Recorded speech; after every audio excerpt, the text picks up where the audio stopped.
The one on the top, King Victor Emmanuel, is from the Savoy region in the north of Italy. His home base is Turin. And he is a landowner who's not really part of Italy per se, but is designated the aristocrat best eligible to lead a new nation. And the reason that that comes about at all is because the Italian people, and in particular a core group of nationalists, get tired of papal rule. So by the 1840s, we have Pius IX, who is effectively the king of the papal states, the mayor of Rome, the tax collector, the richest guy in town, and of course also head of the Universal Roman Catholic Church, is embattled. He is being confronted by a military incursion led by someone called Garibaldi, in which the nobles who own all these territories, including many of them by the church itself, are under attack. And the goal of it is to reunify the boot of Italy as we know it today, the peninsula, as one country.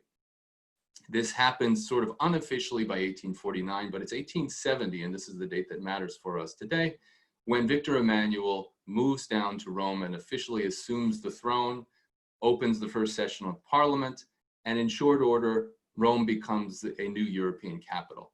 And so on the bottom right there, you see one of the critical changes that occurs in Rome, which is that they open the first intercity train station there. In fact, it's an international one because many of the train lines leaving out of Termini station are actually headed into the north of Europe, crossing the borders, going into Switzerland, Austria, France, and so on. And it is that location, that train station, that triggers, in a way, what we're going to be talking about today. Because it causes the Roman people to have to confront the fact that instead of building their train station in the heart of the city, which many emerging national capitals did, they chose to put it on the outskirts, mainly because they wanted to protect so much of what you see in this image here. They couldn't simply dig up all of the ancient stones of Rome, lay down tracks and have them basically coursing through the ancient city, heading out into the countryside. So instead, they put it out at a location immediately adjacent to the Baths of Diocletian, which were pictured in that earlier reconstruction image I showed you. And that location near the Baths of Diocletian means that Termini takes its name not from being a terminus, but being from near the Terme, the thermal baths of Diocletian. We're going to come back to this, but before I get too far ahead of myself in terms of talking about the history of the site, I'd like to take you on a little bit more informal journey in which I show you my version of how to get around Rome, and the thing I enjoy most about presenting these tours ordinarily when I'm doing it in person, especially with my college students, which is getting there.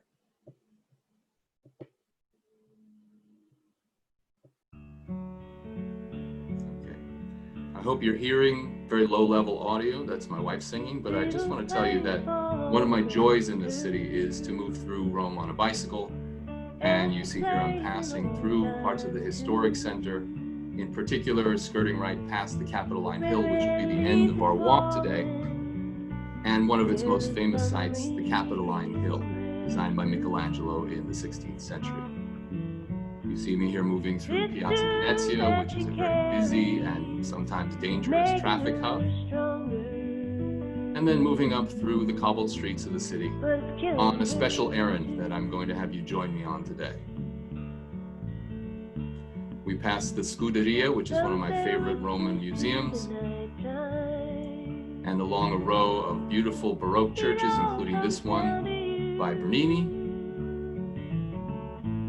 past Santa Susanna, and on my way to make a special stop very close to where we're starting our tour on Via Nazionale, the American Embassy.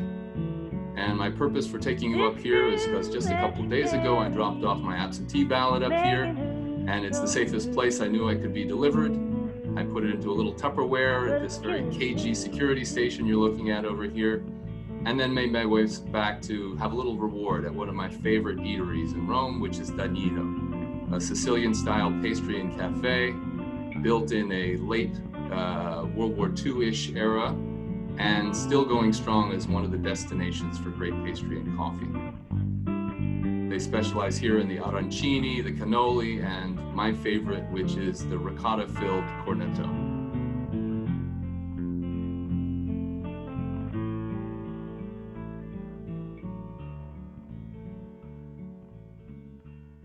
And this is the way I generally kick off the tours that I do with my students, with my private clients. I arrive by bike, and this is indeed going to be the top of our tour.